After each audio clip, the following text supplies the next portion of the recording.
is Tertius Graham, and I was the captain on the ferry flight of RUH from Bamako back to SMJ. The routing back to South Africa, when it was announced that it was going to take place, there wasn't really any takers for the job. In the past, she was the flagship helicopter of flagship Puma in Starlite.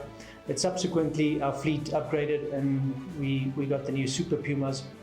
She had problems with an autopilot, but she was very finicky, and the longer you flew her, the more you got to know her. And there are a couple of us with over 30 years of experience on the Puma, of which I am one. We eventually got the team together, myself and Theo.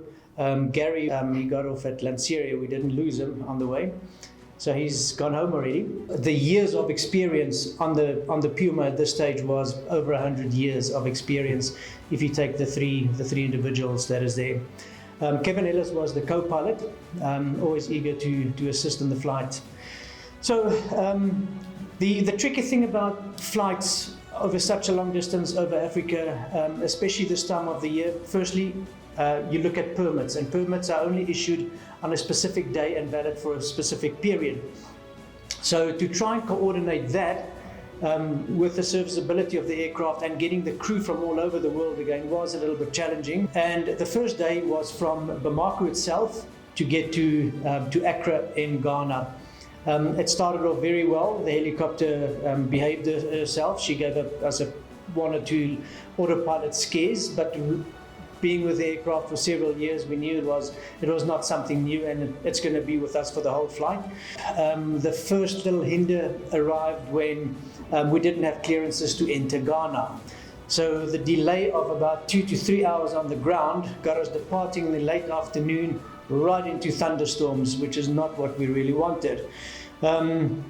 Especially not at that time when you turn the radar on and realize that it's not working the way it worked the previous flight. But we made an easy decision there not to continue the flight, and the following day so there was a day delay. Lebongo itself is at an elevation of 6,600 foot. During the approach for the landing over here, I was suddenly reminded again about the effect of density altitude, and we also altered at very short notice. We had to restrict the fuel to give us more performance for the takeoff at 6,600 foot the following morning, and we had to, where we were going to take a lot of fuel to fly to Rundu, we took less fuel to get to Ondangwa.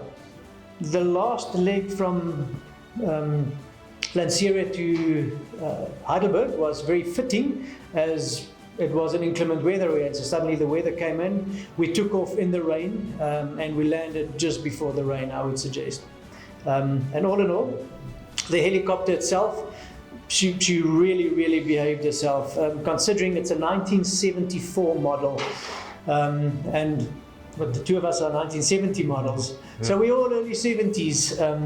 In the flight, and she didn't take any oil, no hydraulics, didn't give one starting snag. Yes, we had autopilot kicks in the yaw channel.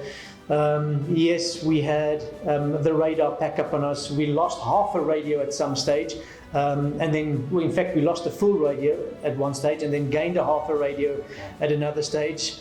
Our nav system packed up, so we were flying the whole nav primarily on iPads, on our full-flight device.